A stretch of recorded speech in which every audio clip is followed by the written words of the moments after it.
14ই ফেব্রুয়ারিতে পার্টির ডায়লগ দিবা এই জীবন তোমার তুমি শুধু আমার ওরে হাইব্রিড এই জীবনের মালিক কে আপনার আমার সম্পদের মালিক কে আল্লাহ দেয়া জীবন আল্লাহ দেয়া সম্পদ আল্লাহর পথে খরচ করতে রাজি আছেন তো মুসলমান রাজি আছেন ইনশাআল্লাহ শুধু হাত তুলে রাখেন শুধু হাত আল্লাহ রাব্বুল আলামিন বলেন ইল্লা আসহাবাল ইয়ামিন ফি জান্নাতিন ইয়াতাসাআলুন ডানপন্থী যারা জান্নাতের বাগানে প্রবেশ করবে তারা ডানপন্থী যারা আল্লাহর প্রিয় তারা বলুন আল্লাহু আকবার কোনো কথা হবে না কিছুক্ষণ আগে বলেন হুজুর জীবন দিতে রাজি রক্ত দিতে রাজি আপাতত জীবন রক্ত দুইটার কোনোটাই দিতে হবে না ডান হাতটা পকেটের ভিতর ঢুকে দিয়া যে যা পারেন যতটুকু পারেন এই তাফসীরুল কোরআন মাহফিলের জন্য এই কবরস্থানের জন্য প্রাণ ভরে দান করবেন সোজা ডান হাত পকেটে দেন আমিও দিচ্ছি নিজের পকেটে হাত দেন অন্য কারো পকেটে হাত দিয়ে পকেট মেরে বলে মার খাবেন না সবাই পকেটে হাত দেন ছেলে পেলে যারা আছো বাবা ব্যাগ নিয়ে রুমাল নিয়ে চাদর নিয়ে যার কাছে যা আছে তাই নিয়ে মাঠে নামো খেলা হবে ছেলে পেলে যাচ্ছে সবাই প্রাণ ভরে দান করবেন কই স্বেচ্ছাসেবক কোথায় আছো বাবা ব্যাগ নিয়ে রুমাল নিয়ে চাদর নিয়ে যার কাছে যা আছে তাই নিয়ে মাঠে নাও তাড়াতাড়ি সময় কম মহিলা প্যান্ডেল লোকজন পাঠায় দেন আমার মা বোনদের বসে আছেন আপনারা প্রাণ ভরে দান করবেন আপনারা সবাই পকেটে হাত দেন 10 20 50 200 100 500 2000 5000 10000 1 লাখ 2 লাখ 5 লাখ যে যা পারে আল্লাহর রাস্তে পকেটে হাত দিয়ে প্রাণ ভরে টাকা দান করেন খবরদার কেউ যেন আবার বিড়ি ম্যাচ দিন না 2014 সালে ওয়াজ করতে গেছিলাম রংপুর তারাগঞ্জ ওই জায়গায় কালেকশন চলতেছিল একজন ব্যাগের ভিতর দিয়েছিল 2 প্যাকেট বিড়ি দিয়ে লেখা দিয়েছে 1 প্যাকেট মাহফিল কমিটির আর 1 প্যাকেট বক্তা কত বড় দুষ্ট চিন্তা করেন এরকম দুষ্টামি করা যাবে না সবাই পকেটে হাত দিয়ে প্রাণ ভরে টাকা দান করবে আল্লাহ সবাইকে দান করে তৌফিক দান করুন এলাকার গণ্যমান্য ব্যক্তিবর্গ যারা আছেন আমার হাতে দেবেন 500 টাকা 1000 টাকা 2 4 5 10,000 তাড়াতাড়ি দেন সময় কম আমরা আলোচনায় চলে যাব জি জি তাড়াতাড়ি চলে যাব ইনশাআল্লাহ আলোচনায় খুব দ্রুত গতিতে দিয়ে দেন ছেলেপেলে যারা দাঁড়িয়ে আছে ওদের কাছে যাবেন সবাই একটু মেহেরবানি করে দান করবেন জীবনের শেষ ঠিকানা কবরস্থানের জন্য আল্লাহ সবাইকে দান করে তৌফিক দান করুন জোরে বলুন আমিন আর একটু জোরে বলেন আমিন আসেন আসেন দরদিরে আমার দিয়ে ধন বসে মন কেড়ে নিতে কতক্ষণ নদীর একল ভাঙে অকল করে এই তো নদীর খেলা সকালবেলা টাকাওয়ালা তুই ফকির সন্ধ্যাবেলা দান করিলে মাল কমে না নেকির পাল্লা হয় ভারী গুনাহ খাতা মাফ করে দিয়া আল্লাহ জান্নাতে বানায় দিও ঘর বাড়ি জোরে বলেন মারহাবা লা ইলাহা ইল্লাল্লাহ জোরে লা ছেলেবেলে ব্যাগ নিয়ে গেছে ভাই যে যা পারেন যতটুকু পারেন প্রাণ ভরে দেন আমি মুসাফির আমার হাতে 500 টাকা 1000 টাকা 2 4 5 10,000 যারা দিবেন তারা দেবেন সময় কম আমি মন থেকে আপনাদের জন্য দোয়া করব আজান তাহাজ্জুদ করে আপনাদের কথা স্মরণ করে দোয়া করব আসেন আসেন আল্লাহর কোন বান্দা আছেন 500 টাকা 1000 টাকা 2 4 5 10,000 দিবেন একটু পকেটে হাত দেন ভাই দেন দেওয়ার মতো কেউ নাই সব দিয়ে দিছে আগে এর আগে কালেকশন হয়েছে ও ঠিক আছে ওনারে সব দিয়ে দিছেন আমারে দেওয়ার মতো কেউ নাই মুসাফিরের হাতে হাত দিয়ে একটু দোয়া নেবেন এরকম কেউ নাই আসেন না বাজার দিলটা নরম করেন কত টাকা পয়সা কত দিকে খরচ হয়ে যায় দেন না বাজার দিলটা নরম করে দেন মেহেরবানি করে দেন ছেলে পেলে ব্যাগ নিয়ে গেছে সবাই দেবেন কৃপণতা করবেন 10 20 50 200 100 500 যে যা পারেন আমি মুসাফির হিসেবে আপনাদের কাছে চেয়েছি কেউ নিরাশ করবেন না সবাই একটু মেহেরবানি করে দেবেন মহিলা প্যান্ডেল আছে আমার মা বোনদের কাছে লোকজন পাঠায় দেন আমি জানি এলাকার মা বোনদের হাতে রান্না যেমন ভালো মনটা তার সাথে বেশি ভালো আল্লাহ আমার মা বোনদেরকে বেশি করে দান করে তৌফিক দান করুন ছেলে বলুন আমিন যাদের বোন আয়েশা ফাতেমা খাদিজার মতো নরম তারা অবশ্যই দান করবে ইনশাআল্লাহ মেহেরবানি করে সবাই প্রাণ ভরে দান করেন একটু জিকির করেন লা ইলাহা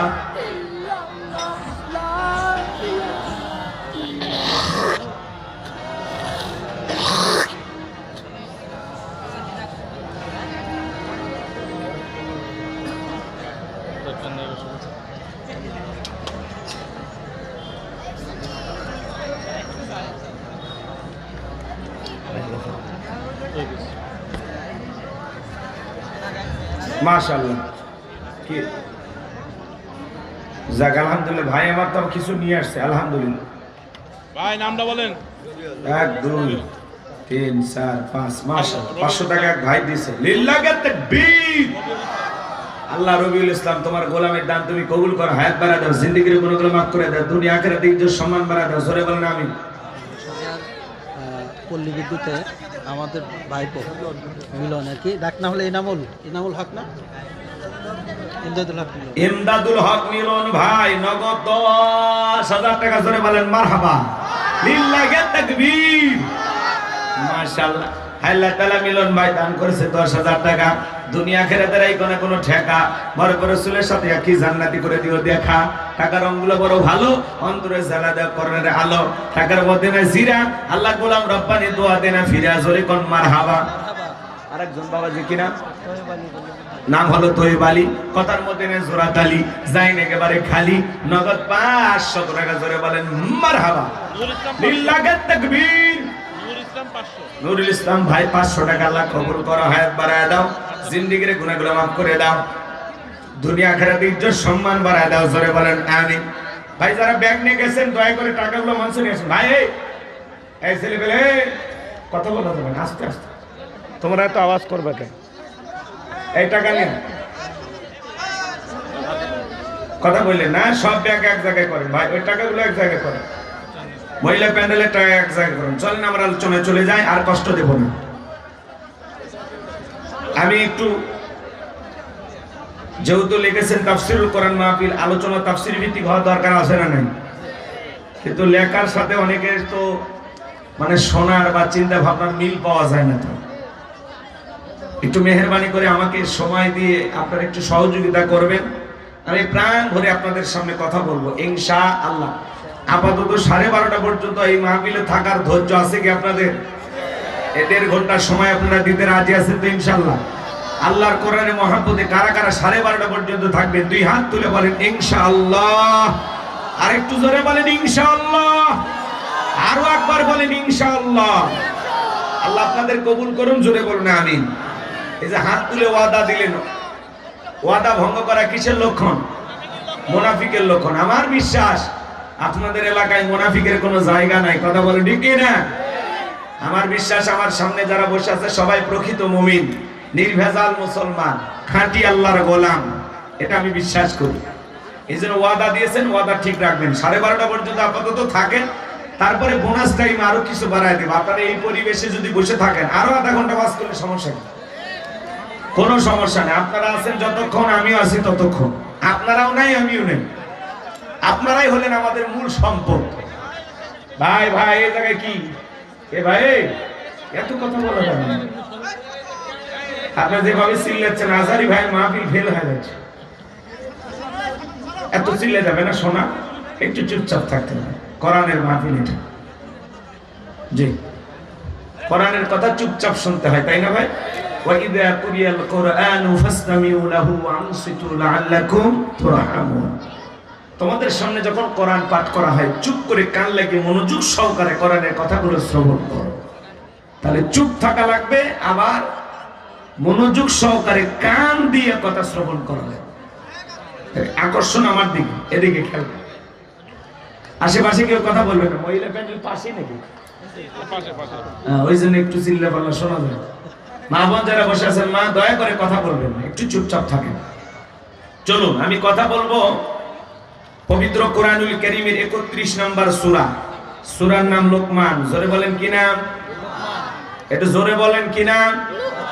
আপনাদের উত্তর পাড়ার লোকমান না, এখানে লোকমান নামে 2-1 লোক থাকতে পারে কিনা বলেন? আছে কি নাম বলেন তো আপনার? লোকমান নামের কেউ আছেন? আছে? মাশাআল্লাহ, আপনার নাম লোকমান? লোকমানে হাকিম, মাশাআল্লাহ, পাওয়া গেছে একজনকে। এদিক খেয়াল করবেন, মনোযোগ দেবেন। কোরআনের কথাগুলো যদি আপনারা একটু চুপচাপ শোনেন, মনোযোগ সহকারে শোনেন, তাহলে ভালো লাগবে ইনশাআল্লাহ। মনটা আবু বকরের মতো নরম করে বসেন, যত বলবো তত মজা পাবেন। আর মনটা যদি আবু জেলের মতো 2 নাম্বারি আর পেঁয়াজ গোছ দিয়ে ভরা থাকে, যত শুনবেন শয়তানি তত বাড়বে। কারণ আবু জেল সারা রাত কোরআন শুনেছে, সকালবেলায় বলতো নবী মুহাম্মদ পাগল, জাদুকর, গণক, কবি। জোরে কর নাউজুবিল্লাহ। সারা রাত কোরআন শুনে সকালবেলা কি বলতো? পাগল। এরকম কিছু লোক আছে কোরআন শোনে না, 2-1টা কথা শুনবে আর 4টা সমালোচনা করবে। আমরা যেন এরকম না হই, আল্লাহ যেন আমাদের হেদায়েত দান করেন। জোরে বলেন আমিন। সূরার নাম লোকমান, মোট আয়াত আছে 34টি, রুকু আছে 4টি। বিশ্বনবীর মক্কার জিন্দেগিতে আল্লাহ তাআলা এই সূরাটি নাজিল করেছেন। এই লোকমানে হাকিম একজন জ্ঞানী ব্যক্তি ছিলেন। এই লোকমানে হাকিম সাধারণ একজন মানুষ ছিলেন, নবীও ছিলেন না, রাসূলও ছিলেন না। কিন্তু এই সাধারণ মানুষকে আল্লাহ পাক স্মরণীয় করে রেখে দিলেন, কারণটা কি? কারণ আছে না নাই? জোরে বলেন, কারণ আছে না নাই? সম্মানিত ভাইরা আমার, এই লোকমান হাকিম ছিল একজন ক্রীতদাস, মানুষের বাড়িতে ছাগল চরানোর কাজ করত। সেই রাখাল মানুষটার সম্মান মর্যাদা আল্লাহ কেন বাড়িয়ে দিলেন? এই লোকমান হাকিম তার কলিজার টুকরা সন্তানদেরকে একত্রিত করে কিছু উপদেশ দিয়েছিলেন, কিছু কথা বলেছিলেন, কিছু নসিহত করেছিলেন, কিছু ওয়াজ করেছিলেন। সেই কথাগুলো আল্লাহ তাআলার কাছে এত পছন্দ হলো, লোকমান হাকিমের সেই কথাগুলোকে আল্লাহ তাআলা কোট করে কোরআনুল কারীমের ভিতরে তার নামে একটি সূরা নাজিল করলো। বলুন আল্লাহু আকবার। আপনারা কি আদর্শ বাবা হতে চান? জোরে বলেন, চান? আপনার সন্তানকে আদর্শ সন্তান হিসেবে গড়ে তুলতে চান? আদর্শ বাবা হবেন কিভাবে, আর সন্তানকে আদর্শ সন্তান হিসেবে কিভাবে গড়ে তুলবেন? মনে রাখবেন, ছাগলের পেট থেকে জন্ম নিলেই ওইটা ছাগলের বাচ্চা, গরুর পেট থেকে জন্ম নিলে ওটা গরুর বাচ্চা, কিন্তু মানুষের পেট থেকে জন্ম নিলে ওটা মানুষের বাচ্চা হয় না। ওকে মানুষের মতো মানুষ করে তোলা লাগে, মানুষের মতো মানুষ হিসেবে গড়ে তোলা লাগে। কথা বলেন। শিক্ষকের কাছে অভিভাবকেরা সন্তানকে দিয়ে বলে কি, যে হুজুর বা স্যার, আমার এই সন্তানটাকে দিলেন, একটু মানুষ বানাবেন। কথা কয় না? কি বানাবেন? মানুষ বানাবেন। তার মানে দেখতে মানুষের মতো, কিন্তু সবাই মানুষ হয় না। কিছু কিছু মানুষের আচরণ চতুষ্পদ জন্তু জানোয়ারের চাইতেও নিকৃষ্ট হয়। এই জন্য আল্লাহ বলেন, উলাইকা কাল আনআম বাল হুম আদল। কিছু কিছু মানুষ আছে যাদের আচার চরিত্র ওঠা পেশা চতুষ্পদ জন্তু জানোয়ারকে হার মানে, এর চাইতেও নিকৃষ্ট। নেতানিয়াহুকে যদি আপনারা মানুষ বলেন, বলে তো উনি মানুষ, যে ফিলিস্তিন এইভাবে মুসলমানদেরকে হত্যা করে, আর যাই হোক, একে মানুষ বলা যায়? এরাই হলো চতুষ্পদ জন্তু জানোয়ার, তার চাইতেও নিকৃষ্ট। সম্মানিত ভাইরা আমার, এই লোকমান হাকিম তার সন্তানদেরকে একত্রিত করে কিছু কথা বলেছিলেন, যে কথাগুলো আল্লাহ তাআলার কাছে পছন্দ হয়েছিল। যদিও লোকমান হাকিম চেহারাটা ছিল তার কালো, ঠোঁটগুলো ছিল মোটা, দেখতে মানুষ হিসাবে খুব বেশি লম্বা ছিলেন না, খাটো মানুষ ছিলেন, চেহারা ছিল কালো, অন্তর ছিল ভালো। তার জবানের কথাগুলো আল্লাহ তাআলার কাছে এতটাই পছন্দ হলো, এই জন্য আল্লাহ তাআলা তার নামে কোরআনুল কারীমের ভিতরে একটি সূরা নাজিল করলো। বলুন আল্লাহু আকবার। সেই লোকমান হাকিমের জীবনী থেকে আমি কথা শোনাবো বাজার। যদি লোকমান হাকিমের ঘটনা এবং কাহিনীগুলো বলতে যাই, সারা রাত চলে যাবে, এত কথা বলে শেষ করা যাবে না। আমি সংক্ষিপ্ত কিছু কথা আপনাদের সামনে তুলে ধরবো। আল্লাহ যেন তার এই গোলামকে বলার তৌফিক দান করেন। চিল্লা বলেন আমিন। জবান ছেড়ে সবাই একটু মহব্বতে আমার সঙ্গে তেলাওয়াত করুন। আউযু বিল্লাহি মিনাশ শাইতানির রাজিম। বিসমিল্লাহির রাহমানির রাহিম। বিতাড়িত মুর্দা শয়তানের কাছ থেকে আল্লাহ পাকের কাছে আশ্রয় প্রার্থনা চাচ্ছি। পরম করুণাময় দয়ালু আল্লাহ তাআলার নামে শুরু করছি। আমরা যে কোনো কাজ শুরু করব কার নামে? বলেন তো বাজান, আল্লাহর নামে কাজ শুরু করলে কল্যাণ আছে না নাই? কোরআনুল কারীমের এই বিসমিল্লাহর যে কত শান, কত মান, কত মর্যাদা, কত ফজিলত। অক্ষর আছে 19টি, কিন্তু এর দাম কত জানেন? কথা বলেন না কেন? এই বিসমিল্লাহর কত দাম আপনারা জানেন? গিলাসে চাপ দিলেন আর পানি বিসমিল্লাহ ছাড়াই খেয়ে ফেলে দিলেন, মালিকের নামও নেন না। এরকম মুসলমান আছে না? তো বিসমিল্লাহ 2 মিনিট একটা যদি গল্প বলি, আপনারা রাগ করবেন না তো?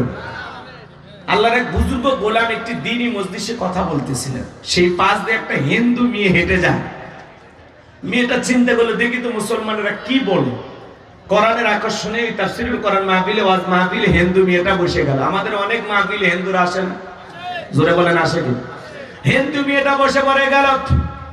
আমার ভাইয়েরা, আল্লাহর সেই বুজুর্গ গোলাম আলোচনা করতেছেন, কুল হুয়াল্লাহু আহাদ। হে নবী, আপনি বলুন আল্লাহ এক, আল্লাহ দ্বিতীয়। মেয়েটা জানতে পারলো সৃষ্টিকর্তার নাম আল্লাহ।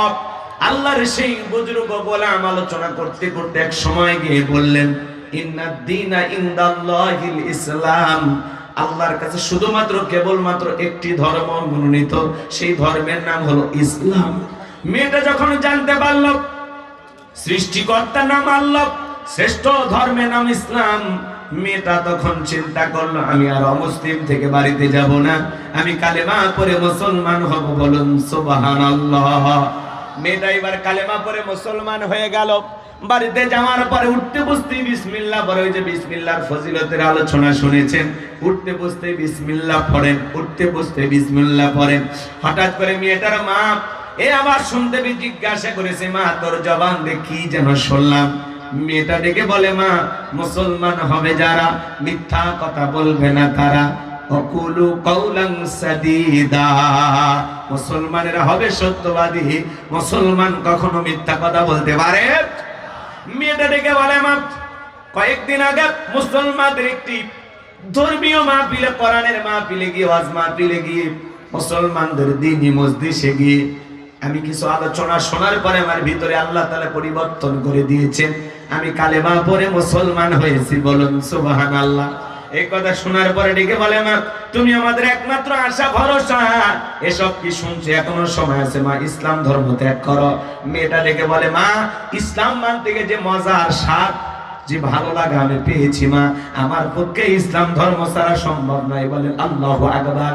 এইবার রাত্রি বেলায় বাবা চলে আসছে, ডেকে বলে, স্বামী সর্বনাশ হয়ে গেছে, আমাদের একমাত্র মেয়েটা কালেমা পড়ে মুসলমান হয়েছে, তাই নাকি? বলে হ্যাঁ। মেয়েটাকে ডাকলেন, জিজ্ঞাসা করে, মা এসব কি শুনছি, তুমি নাকি মুসলমান হয়েছো? মেয়েটা ডেকে বলে, যা শুনেছেন বাবা সত্য, আমি কালেমা পড়ে মুসলমান হয়েছি। বাবা অনেকভাবে বুঝাইলেন, মা তুমি আমাদের আশা ভরসা, তুমি আমাদের বংশের গৌরব, তুমি মুসলমান হয়েছে, এই কথা প্রকাশ হয়ে গেলে সমাজের চোখে আমার মান সম্মান থাকবে না, আমার উঁচু মাথা নিচু হয়ে যাবে, বংশের মুখে চুনকালি পড়বে। আছে তো আসবে না।